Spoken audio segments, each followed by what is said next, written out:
覚悟してろよ。行くぜ。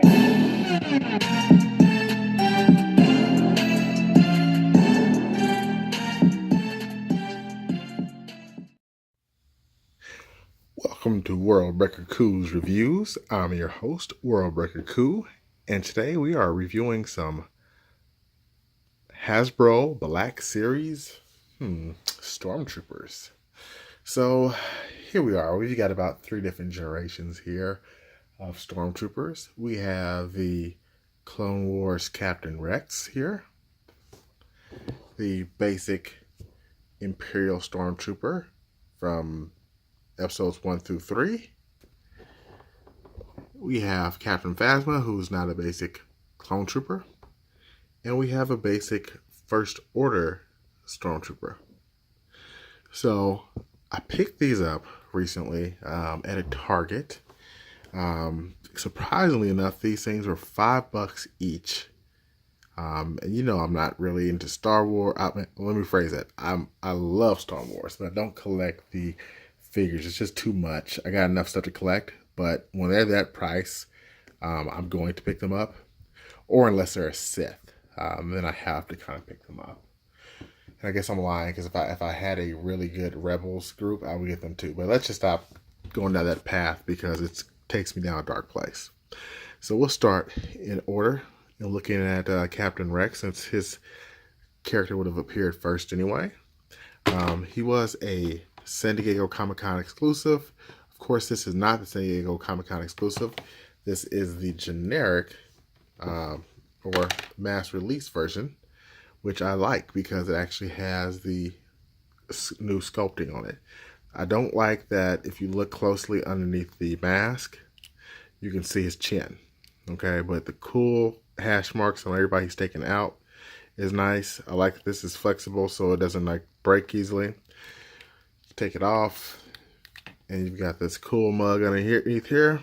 Looks good. Kind of like Cisco, Unleash the Dragon. Just a little bit. I like the shoulder pad. I really like the cloth detail. I wish Marvel Legends would do this more with some cloth detail on some of his figures. I also like the hash marks for all the people he's killed on the... Oh yeah, that's a scratch. Never mind. But I do like the dirt hash marks here. Looks good. It comes with 2 pistols. Just overall, this is just an excellent action figure. Now the articulation isn't as good as a Marvel Legend on the Star Wars figures, but at the same time, I can deal with it. And I dig this one very much. I think he's my favorite out of this group. Next in the timeline, we'll look at the Imperial Stormtrooper. I'm not really digging him too much. He has several problems. Mainly articulation. He's got this hand that's supposed to be able to move up and down. Mine's stuck, so I'm going to leave it there so I don't break it. See the joint? So I might have to heat it up a little bit. But the real problem is when you put this on, put the gun in his holster and try to get the finger through right there. His finger doesn't quite go in. It's like it's really shallow. So I might have to use some hot water and try to bend it back in there. You see what I mean? Like it just does not want to go in there. So that's pretty lame. That's pretty lame. He does come with another blaster in the back. That looks pretty cool too. I think that's like a more common blaster you see the Stormtroopers carry. They can't hit anything, so I'm not sure why these troopers really, have weapons. But yeah, it looks pretty cool. Very basic. I would love to see like a Han head or maybe a Luke Skywalker head on there. But that's cool too. But I definitely think the Imperial Stormtrooper is a better figure. Then, since we're dealing with basic figures again, we'll go to the First Order Clone Trooper. I love this redesign. It still looks, similar to the source material from the first 3 movies, but at the same time, it gives like another level of swag with it. Even the blaster is a nice homage to the one that this guy has. I love the colors. I love the underneath armor. I almost said under armor, but I don't want to get sued. The articulation's a little bit better on this guy, but again, we're not approaching Legends level just because there's so many pieces. Well, actually, this guy's got some nice waist movements. Look at him get that move going. Dance, buddy. Yeah. So yeah, he's got some nice little, midsection rocker. I don't know what this is for. Put it in the comments if you know.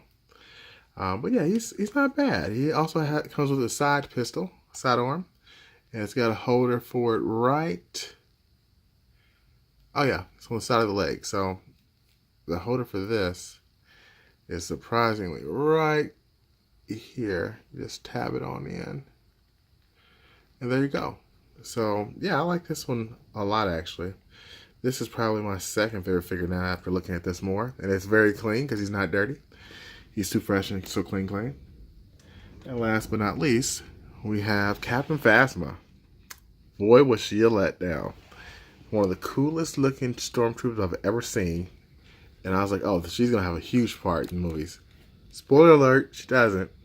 She still looks cool as hell. Very tall, very menacing looking, but man, this was a wasted character, and it could have been such a cool character. Mine has a defect here with this leg. It doesn't really articulate well, so you have to be very careful when you're trying to pose it. But again, it still looks very cool because, I mean, a silver metallic looking stormtrooper that's extremely tall. Yeah, that's pretty sweet. I mean, yeah, I think that works. For me, it works. So I hope you've enjoyed my review. And if you did, please don't forget to take a look at my previous review there for Star Wars. Or if you haven't already, hit subscribe there. Thanks for watching. And until next time, peace.